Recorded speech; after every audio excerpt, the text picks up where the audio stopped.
Picture this. For months, everyone was bracing for a sluggish Canadian economy. The mood, cautious at best, gloomy at worst. Most experts predicted we'd be lucky to see even 0.5% growth, if that. The general vibe was like waiting in a long, slow-moving line, hoping for something good but not really expecting it. Economists were practically preparing their "I told you so" speeches, ready to break out the sad face emojis. After all, the previous quarter had already seen the economy shrink, and the word recession was being whispered in boardrooms and newsrooms across the country.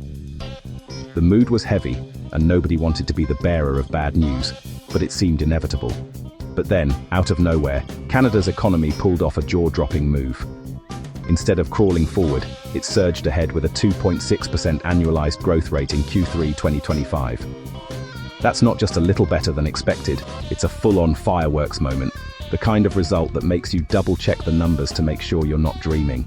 This wasn't just beating expectations, it was absolutely demolishing them. Analysts who had been bracing for disappointment suddenly found themselves scrambling to update their forecasts and explanations. It was the economic equivalent of a surprise party, and nobody had seen it coming. Imagine betting on a tortoise in a race, only to watch it suddenly strap on a jetpack and zoom past the competition. That's how wild this turnaround felt. The slow and steady Canadian economy just went full throttle, leaving everyone in the dust. Just to put things in perspective, the previous quarter saw the economy shrink by 1.8%. If we'd had another negative quarter, it would have meant a technical recession.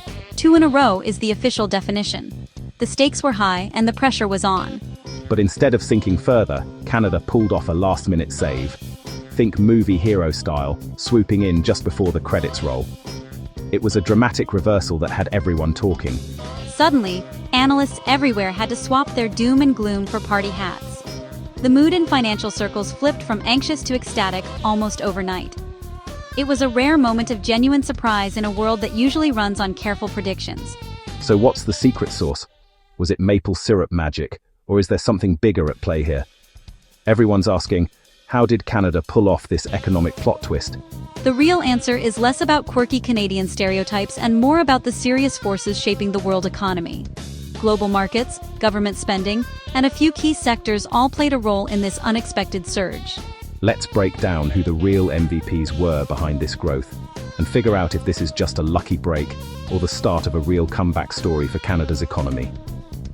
Buckle up, because we're about to dive deep into the details and uncover what really fueled this economic surprise. The main reason for Canada's economic surprise? Oil. Crude oil and bitumen exports shot up 6.7%. That's not just a blip on the radar. It's a massive leap, especially when you consider the sheer scale of Canada's energy sector. Oil isn't just a product here. It's a powerhouse that fuels jobs, communities, and government revenues from coast to coast. That surge was the engine behind the entire GDP jump. Trains, trucks, and tankers moved day and night, carrying Canadian crude to global markets hungry for energy. The ripple effect was felt far beyond the oil fields.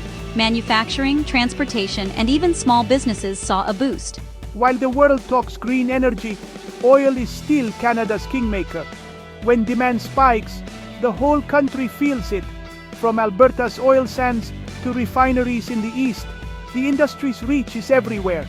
Even as new technologies emerge, oil remains the backbone of Canada's export economy. Billions flowed in, propping up the numbers and making everyone do a double take.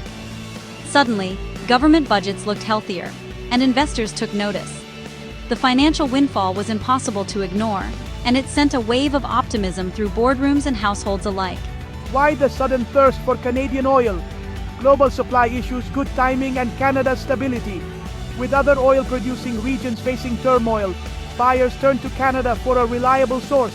Our pipelines and ports became lifelines for countries scrambling to secure energy. It was a perfect storm for the energy sector. High demand, tight supply, and geopolitical uncertainty all collided, creating a rare moment where Canada's oil industry could shine on the world stage. But relying on one commodity is risky. If oil prices drop, the whole house shakes. History has shown that booms can quickly turn to busts, leaving workers and communities vulnerable. This quarter's oil boom is great. but it's a reminder of Canada's vulnerability to global swings. The challenge is to enjoy the benefits now, while planning for a future that's less dependent on a single resource. Enjoy the party, but remember, someone always pays the bill. The good times are worth celebrating, but smart planning means we won't be left with a hangover when the cycle turns. Let's see who else helped keep the lights on, and what other sectors are powering Canada's economy forward. The other big hero in this story? The government. As oil exports soared to new heights, government spending didn't just keep pace, it jumped by 2.9%. That's a significant leap, especially when you consider the scale of the Canadian economy. It's not every day you see public spending ramp up this quickly, and it sent a clear signal. The government was ready to step in and play a leading role. But this wasn't about stocking up on office supplies or routine expenses. We're talking about major targeted investments, especially in new weapon systems and hospitals. These big-ticket projects pumped serious money into the economy, creating a ripple effect that reached far beyond the initial contracts. Infrastructure projects, defense upgrades, and healthcare expansions all meant more jobs, more business for suppliers, and more activity in local communities. Defense spending gave manufacturers a much-needed boost, keeping assembly lines humming and workers on the job. Meanwhile, the construction of new hospitals didn't just benefit patients, it created jobs across construction, engineering, and healthcare. Doctors, nurses, and support staff all found new opportunities, and the impact rippled out to local businesses supplying everything from building materials to medical equipment. In many ways, government spending acted as a safety net, catching the economy when businesses and households were hesitant to spend. With private investment slowing and consumer confidence shaky, public funds filled the gap, keeping the wheels turning and preventing a deeper slowdown. It's a classic move, using public funds to keep the economic engine running when private demand stalls. Governments have done it before, and in times of uncertainty, it's often the only way to maintain momentum. But there's a catch. You can't run a stimulus program forever. Eventually the bill comes due, and questions start to pile up about debt, inflation, and long-term sustainability. For now, it worked. The government's intervention bought valuable time and kept the economy afloat. But the real question is, how long can this last before cracks start to show?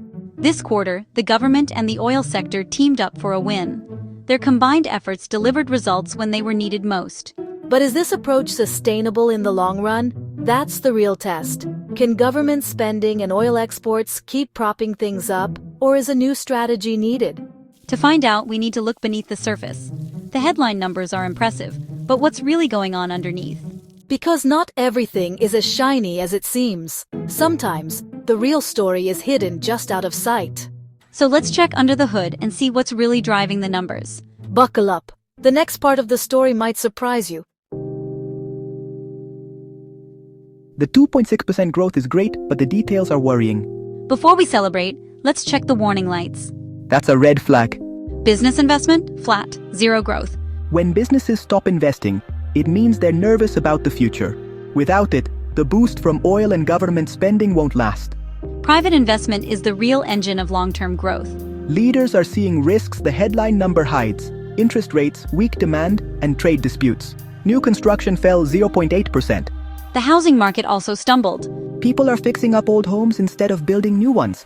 The foundation isn't as solid as the headline suggests. The numbers look good, but the cracks are showing. Let's see how regular Canadians are feeling. Spoiler, not great. Turns out they're holding back too. Businesses are nervous, housing's shaky. What about regular Canadians? Small drop, big signal. Household spending actually fell by 0.1%. When people stop spending, it can start a vicious cycle. Less spending means less business, which means fewer jobs. The Bank of Canada's 2.25% rate means bigger payments for mortgages and loans. The culprit? High interest rates. People feel squeezed, so they cut back on non-essentials. The disconnect is real. The economy's growing, but most families feel poorer. Growth is coming from exports and government spending, not from people's wallets. Policymakers should worry. If consumers don't feel the growth, it's not sustainable. The party in Ottawa isn't reaching most Canadian households. And that's a problem. You can't talk about Canada's economy without mentioning the US, our biggest trading partner and sometimes our biggest headache. US tariffs are a dark cloud, dragging on growth and creating uncertainty. Tariffs make Canadian goods more expensive in the US, hurting exporters and costing jobs. Whole communities feel the pain when mills and factories cut back. The fear and uncertainty from tariffs are a big reason business investment is flat. Why expand if you don't know if you can sell your product next year? The strong GDP number happened despite tariffs, not because they disappeared. Imagine how much stronger growth could be without these barriers. It's like running a race with weights on your ankles and still finishing strong. But the struggle is real for many sectors. The fight isn't over. Here's the twist. Statistics Canada says this 2.6% growth number might be revised a lot. Why? Missing data. The US government shutdown meant key trade numbers were unavailable. So they had to estimate. It's like baking a cake without knowing how much flour you used. We won't know the real number until February 2026. That means we're celebrating a score that could change after the replay. For the Bank of Canada and businesses, this uncertainty makes planning tough. The US shutdown isn't just their problem, it spills over to us. For now, 2.6% is the headline, but everyone's waiting for the director's cut.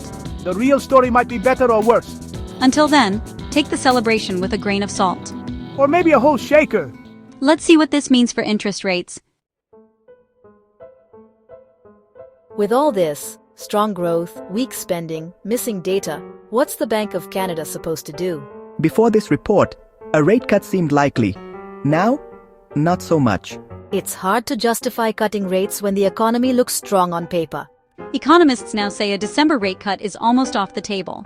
The bank will likely wait and see, pointing to strong exports and government spending. But holding rates means more pain for indebted Canadians. If they cut, they risk ignoring the data.